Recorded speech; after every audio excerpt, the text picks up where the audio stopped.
안녕하십니까. 조선일보 경제부의 박사기자 방현철입니다. 지금은 생방송으로 보내드리는 방현철 박사의 월스트리트 시간입니다. 매일 아침 8시 글로벌 경제 신호등이자 알람시계인 월스트리트의 주요 이슈를 3가지 포인트로 정리합니다. 그리고 차례차례 이슈를 격파해볼 텐데요. 그럼 7월 19일 월요일 생방송 방현철 박사의 월스트리트를 함께할 분을 소개해드리겠습니다. 텍톤 투자자문의 주식운용본부장을 맡고 계신 신종민 상무님이십니다. 안녕하세요. 안녕하세요. 예. 지난 금요일 날 네. 좀 미국 월가에서 주가가 조금 네네. 많이 떨어졌는데 빠졌는데 네네네. 주말 잘 보내셨습니까? 잘 보냈습니다. 네. 네네. 그런 거 별로 신경 안 쓰시나요? 금요일 날 떨어지고 이런 거? 물론 이제 신경 쓰는데요. 어제 금요일의 움직임은 아직은 이렇게 신경 쓸 정도의 움직임은 아니라고 생각을 해서 특히 지난주 지금요일에 이렇게 좀 괜찮았던 것 같습니다. 네. 네. 그럼 본격적으로 좀 네. 들어가 보기 전에 지난 한 주간 월가에서 있었던 일을 알아보도록 하겠습니다. 지난 16일로 끝난 지난주 월가 증시에서 한 주간 다우지수는 0.5%, S&P 500은 1%, 나스닥은 1.9% 하락했습니다. 주간으로 보면 4주 만에 하락세입니다. 미국 상무부는 6월 소비가 전달보다 0.6% 깜짝 늘었다고 발표했습니다. 오펙 플러스는 18일, 오는 8월부터 하루 40만 배럴씩 증산하기로 합의했습니다. 자, 이런 트렌드 안에서 이번 주에 한번 주목해 봐야 할 월스트리트의 3가지 포인트를 한번 잡아봤습니다. 첫 번째, 마켓 트렌드 5가지 되돌림. 두 번째, 미국 IPO 시장 거품 신호. 세 번째, G2 반도체 패권 전쟁 어디로? 이렇게 3가지를 한번 포인트로 잡았습니다. 이제 이걸 가지고 하나하나 이슈를 격파해 보겠습니다. 첫 번째 포인트 잡은 마켓 트렌드 5가지 되돌림. 이건 어떤 얘기냐면 올 들어서 나타났던 마켓 트렌드 5가지가 있는데 이게 뭐 2분기 이렇게 하면서 좀 많이 되돌림 현상이 일어났는데 이걸 한번 짚어보고 한번 넘어가자는 의미에서 네, 좀 좋습니다. 마련했습니다. 제가 5가지 되돌림에 대해서 한번 네. 얘기를 해볼게요. 첫 번째 이제 10년 만기 국채금리 이게 올라갔다가 하락세로 되돌림 현상이 일어났죠. 맞습니다. 두 번째 그 한동안 주춤했던 빅테크 주가가 다시 오르는 되돌림 현상. 세 번째 잘 나가던 경기 민감주 소형주 가치 투자가 기운을 잃고 있는 현상입니다. 네. 네 번째 투자자들 사이에서 인플레이션 우려가 상당히 강해졌었는데 네. 다소 잠잠해지는 되돌림 현상. 그리고 5번째 중앙은행의 정책 변화 가능성 논의하기 네. 시작했죠. 네네. 그런데 그럴 가능성에 대한 회의가 또 퍼지는 그런 되돌림 현상. 그래서 네네. 이 5가지 되돌림 현상이 최근에 나타나고 있는데 이걸 어떻게 봐야 되는지 한번 알아보도록 하겠습니다. 네. 우선 이제 10년 만기 국채금리가 3월 달에 연 1.8% 맞습니다. 가까이 올랐다가 최근에는 연 1.3% 선, 가끔 장중에 1.2%대로 떨어지기도 해요. 이거는 좀 어떻게 봐야 될까요? 일단 그 차트 보셨지만은 저게 추세적으로 이렇게 하락하는 모습으로 보여지는데 일단은 이제 금리 같은 경우에는 일단은 경기하고 인플레이션 이런 거랑 제일 관련이 많을 텐데요. 최근에 지금 사실 코로나의 델타 변이가 굉장히 이슈입니다. 왜냐면은 이 확진자 수 이런 문제, 왜냐면 거기에 이게 좀 어떤 치사율이 낮기 때문에 우리는 잘 못 느낄 수 있지만 실제로 기업들의 공급망을 많이 이제 문제를 일으키고 있거든요. 네. 그러다 보니까 사실은 지금 각국 경기 그 나라들이 가장 신경 쓰는 부분들은 제조업 경기가 빨리 돌아와야 되는데 이제 돌아오려고 하다가 또 코로나가 터져가지고 저런 것들이 늦춰지다 보니까 금리 자체도 그 부분에 대해서 계속 좀 경기가 생각보다 좀 더딘 부분을 반영하고 있다고 생각을 하고 있습니다. 그런 이제 경기 우려 쪽 좀 금리에 반영되고 네. 또 하나 이제 수요 공급 문제도 이제 네네네. 지난주에 한번 얘기했지만 제프리 건들락이라고 신채권왕이 네. 얘기한 게 이제 채권 수요는 많은데 공급이 좀 줄어든 수급 문제도 여기 네. 있다. 뭐 네. 이런 얘기를 했어요. 그렇게 한 2가지, 크게 2가지죠. 그러니까 경기 네. 우려랑 수급 문제. 그 채권 같은 경우에는 저희가 사실은 저희 회사에서도 좀 채권을 좀 투자를 하고 있는데요. 네. 의외로 유동성이 굉장히 떨어집니다. 네. 그러니까 주식처럼 막 활발하게 거래되는 게 아니라요. 과거에 우리가 뭐 빌그로스의 채권왕 얘기를 하던 시절에는 금리가 7% 10% 하던 시절이니까 채권이 투자자는 매력이 있어서 참여자가 많았는데 지금은 채권이 이제 매력이 떨어지다 보니까 아까 말씀하신 대로 채권이 발행됐을 때 유동성이 좀 생겼다가 발행이 끊기고 나면 유동성이 말라버리는 그러니까 지금의 어떻게 보면 금리가 떨어지는 현상들도 수급적으로 지금 거래가 원활하지 않기 때문에 또 그런 부분도 반영됐을 가능성이 굉장히 높다고 생각하고 있습니다. 예, 그리고 재밌는 또 포인트가 있는데요. 그러니까 경기 우려했는데 구매 관리자 지수란 게 있잖아요. 네네. 이게 주춤하면 이게 금리 하락세가 나타난다. 이런 분석도 있어요. 그러니까 네, 맞습니다. 모닝스타라고 저기 그 시장 분석 회사하고 네. 에드워드 존스라는 이제 증권사 이제 맞습니다. 이 두 군데서 이제 분석을 했는데 지난 50년간 트렌드를 분석해 보니까 음. PMI 그러니까 구매 관리자 지수가 꼭지를 찍고 나서 6개월 동안 10년 금리는 0.3% 포인트, 1년 동안 보면 0.6% 포인트 하락했다고 해요. 네네. 실제로 이게 제조업 PMI가 3월 달에 이제 꼭지를 찍고 지금 네네. 살짝 떨어지고 맞습니다. 횡보하고 있는데 네. 3월 이후에 지금까지 10년 금리가 지금 한 0.45% 포인트 떨어진 상태. 네. 그러니까 약간 설명이 가능한 것 같기도 해요. 맞습니다. 이런 걸로. 예. 그러니까 정확히 보시면은 좀 이렇게 지표를 조금 더 예민하게 보시면 어떤 부분이냐면 오늘도 저희가 뒤에 얘기 드린 어떤 차량용 반도체 수급이 문제가 된 게 4월부터입니다. 그러니까 이제 3월을 지나면서부터 제조업 지수나 여러 가지 구매자 공급 지수나 이런 심리적인 부분들부터 해서 금리까지도 거기에 반영해서 조금 흐름이 좀 나타나고 있다. 이렇게 보시면 될 것 같습니다. 그리고 이제 이 또 다른 이제 이 금리 되돌림 현상이고 또 다른 게 그 빅테크랑 이제 경기 민감주 이쪽에서 생기는 되돌림 현상인데 네. 이 에드워드 존스라는 아까 얘기한 회사에서 이제 분석을 했는데 이 빅테크 주가를 나타내는 나스닥 100 이건 1분기에 2% 올랐는데 2분기에는 11%나 올랐다는 거고요. 네, 맞습니다. 대신에 이제 성장주 대비 가치주 수익률 보면 1분기에는 가치주 쪽이 이제 10%가 높았는데 2분기에는 7%가 낮다. 네. 그리고 대형주 대비 소형주 요거 수익률도 1분기에는 소형주가 4% 이제 높았는데 네. 2분기에는 11%가 이제 낮아졌다. 네. 15% 네. 이렇게 낮아졌다. 이런 저기 데이터를 이제 보여주고 있어요. 네네네. 그러니까 이렇게 이제 주식에서도 이제 다른 트렌드가 지금 나타나는 거죠.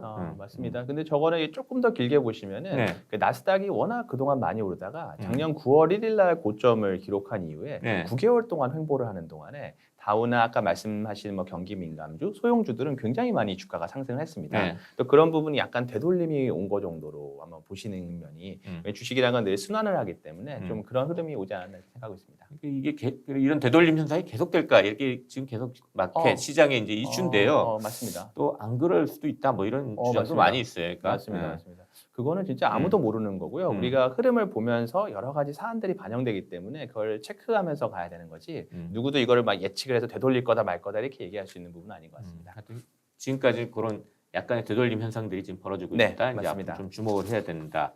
그리고 이번 주에는 이제 여러 기업들이 이제 실적을 발표하는데 특히 이제 시장이 주목하는 게 20일 날 이제 테크주 중에서 주요 테크주 중에서 가장 먼저 실적을 내는 넷플릭스. 네. 요거를 좀 주목하고 있는 것 같아요. 네네네. 네.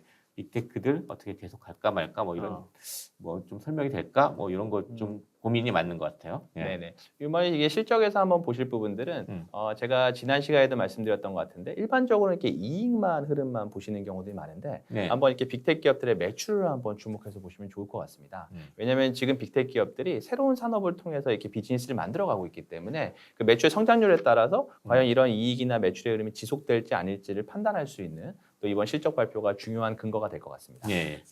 그래서 이렇게 해서 첫 번째 이슈인 마켓 트렌드 5가지 되돌림 현상들이 있는데 예, 과연 계속될지 이건 조금 지켜봐야 될 것 같습니다. 네.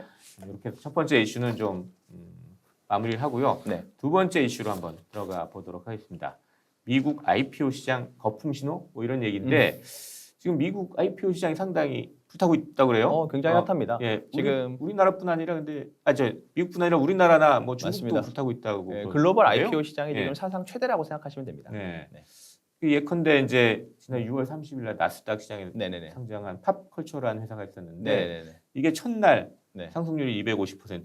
뭐 어마어마합니다. 우리는 30%잖아요. 그 네네. 상한이. 네. 네, 근데 주가가 하루 250%가 뛰기도 하고 또 뭐 5월 14일 날 나스닥에 상장한 이홈 하우스홀드 서비스라는 데는 네네네. 상장 첫날 882% 상승했대요. 그러니까 엄청난 거죠. 근데 이게 네. 사실 좀 약간 주의해야 될 게 이름만 보면 미국 회사 같은데 사실 중국 회사들이래요. 맞습니다. 예. 맞습니다. 예. 그래서 최근에 또 중국 회사들 네. 미국에 상장한 회사들이 타격을 받고 있는데 맞습니다. 그래가지고 그런지 이 주가들은 그 이후에 상당히 좀 하향세거든요. 굉장히 안 예. 좋습니다.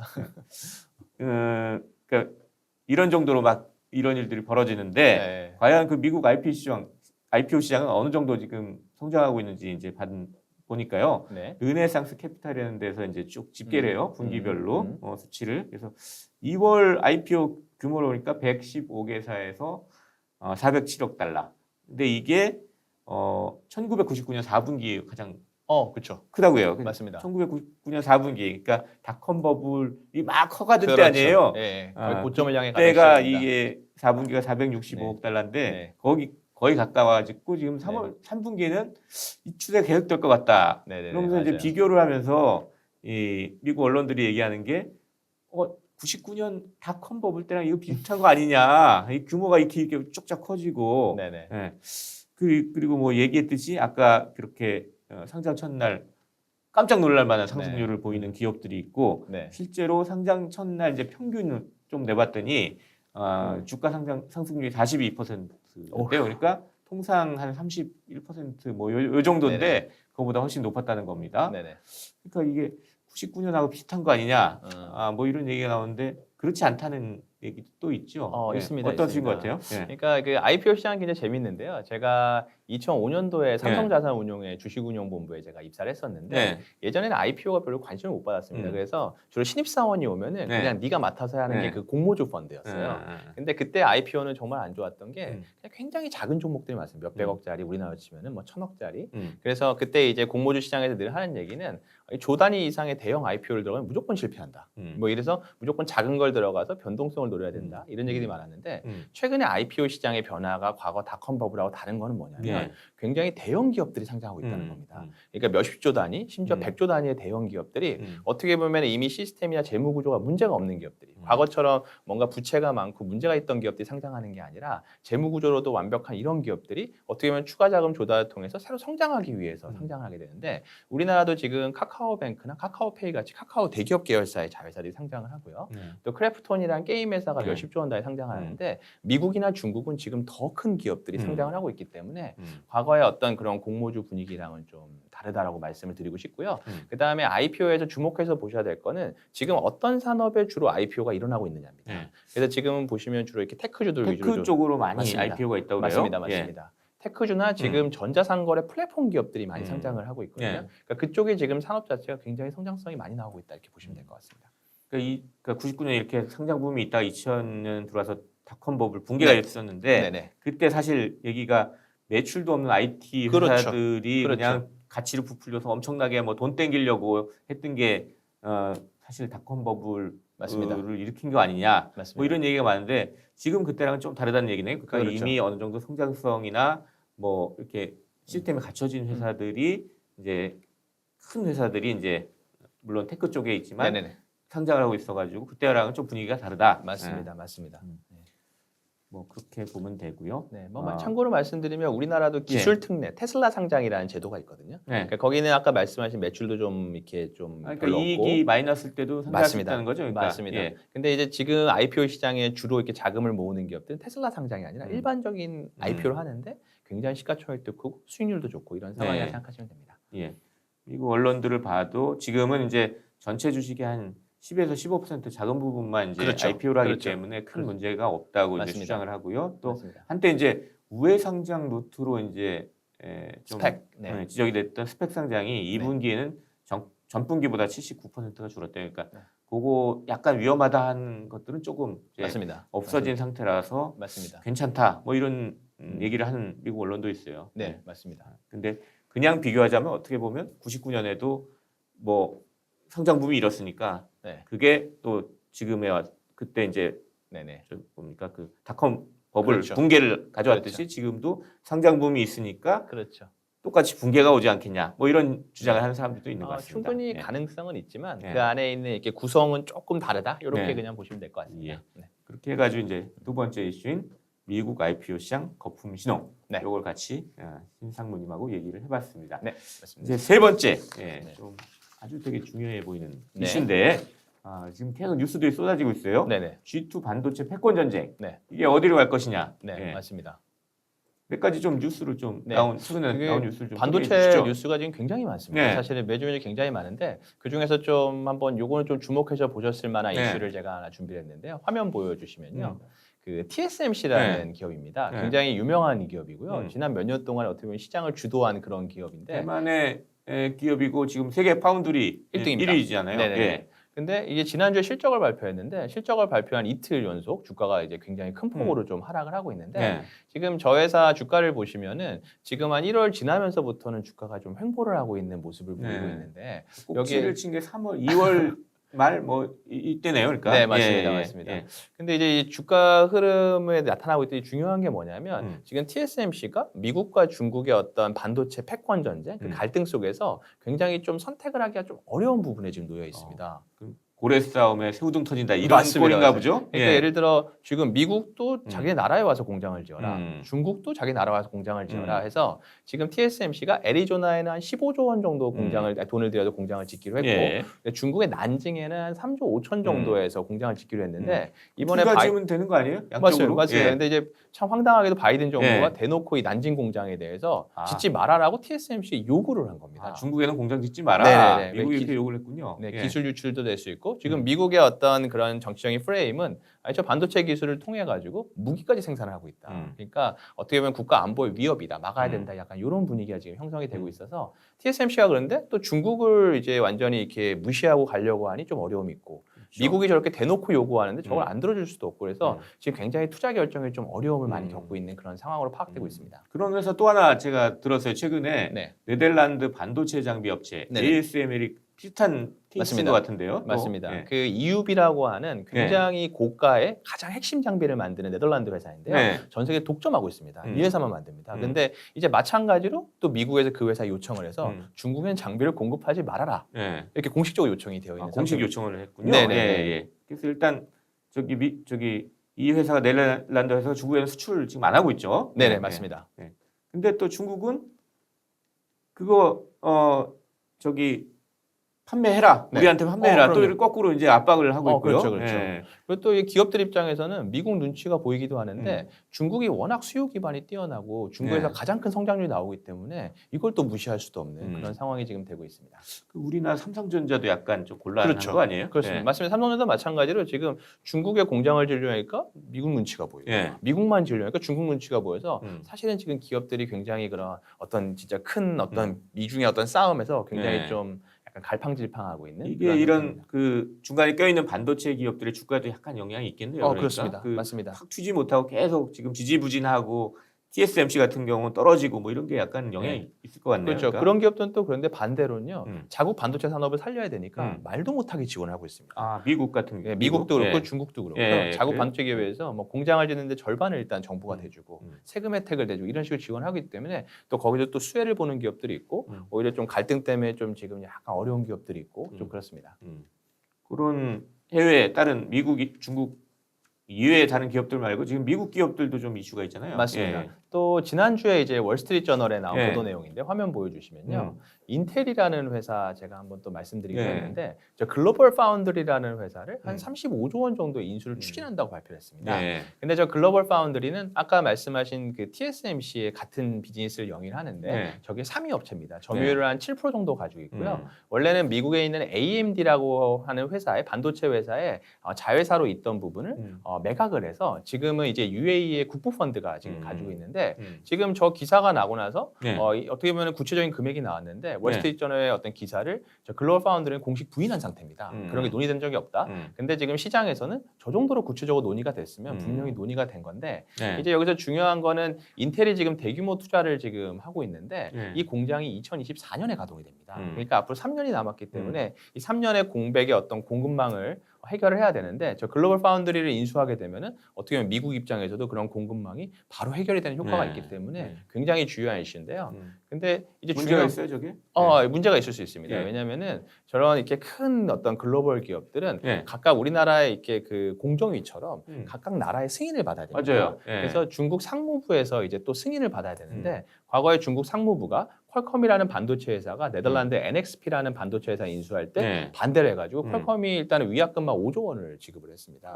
그리고 예. 지금 미국에 있는 엔비디아라는 회사가 영국의 네. ARM이라는 회사 인수하려고 하는데 이 두 정부는 승인이 났는데 중국에서 반대를 해가지고 표류하고 있는 상태입니다. 그래서 아마 글로벌 파운드리의 인수에 대해서도 중국이 이렇게 가만히 있지는 않을 거다 이런 좀 관측이 되고 있습니다.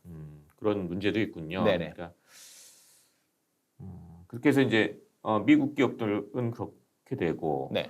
그러면 이제 중국은 그럼 어떤 식으로 지금 이걸 어떻게 헤쳐나가려고 하는 거예요? 지금 중국이 좀 약간 여러 가지 어려움이 있는데요. 네. 또 그 다음 화면 보시면은 또 지난주에 이제 중국의 2분기 GDP가 발표가 네, 됐는데 나왔어요. 예. 7.9%가 나왔습니다. 굉장히 높은 수준이 나왔죠. 근데 시장의 기대치는 그래도 8%를 넘어서야 되는 거 아니었거든요. 근데 여기서 이제 주요 이제 분석된 이슈가 뭐냐면 4, 5월에 차량용 반도체 공급 부족으로 제조업 가동이 좀 더뎠던 부분이 지금 GDP가 이제 좀 하회한 부분이다. 그래서 중국은 이 차량용 반도체가 굉장히 예민한데 아까 그 바이든이 막은 그 난징 공장이 네. 차량용 반도체를 생산한 TSMC의 난징 공장이 네, 차량용 반도체를 만드는 생산하는데 거기를 공장이군요. 직접적으로 예. 공격을 하니까 네. 중국 입장에서는 지금 굉장히 화가 나 있는 굉장히 지금 예민한 이슈입니다. 그래서 네. 둘이 지금 어마어마하게 사실은 이렇게 좀 다툼을 하고 있다 이렇게 생각하시면 될 것 같습니다. 예.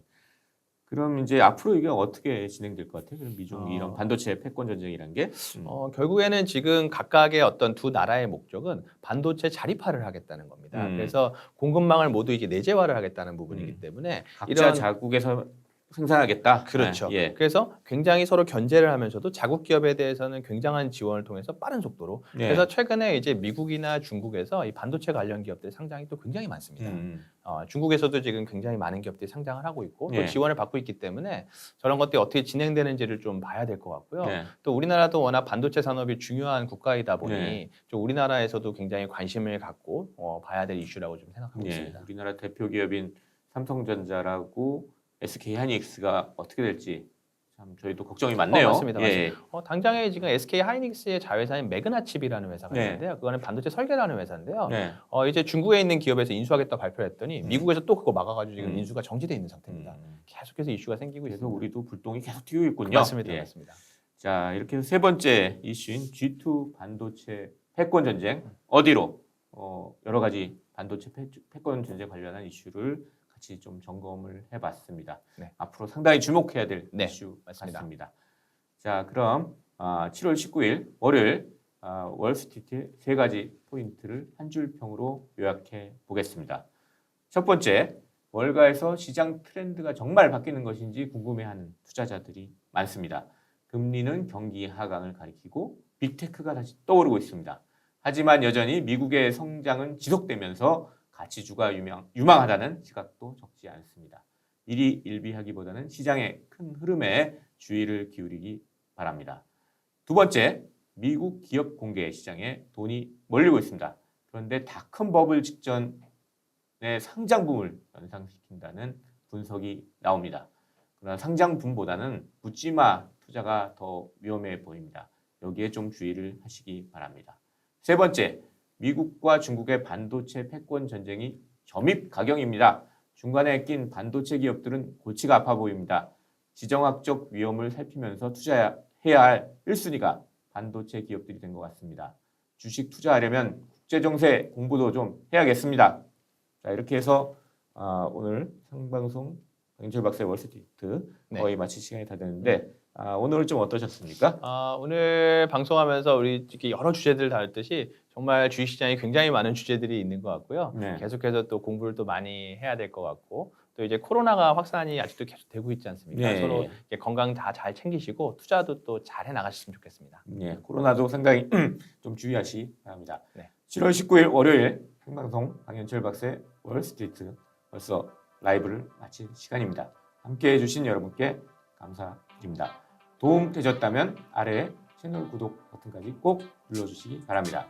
그럼 저는 내일도 아침 8시 월스트리트를 세 가지 포인트로 진단하고 이슈를 격파하는 강현철 박사의 월스트리트로 돌아오겠습니다.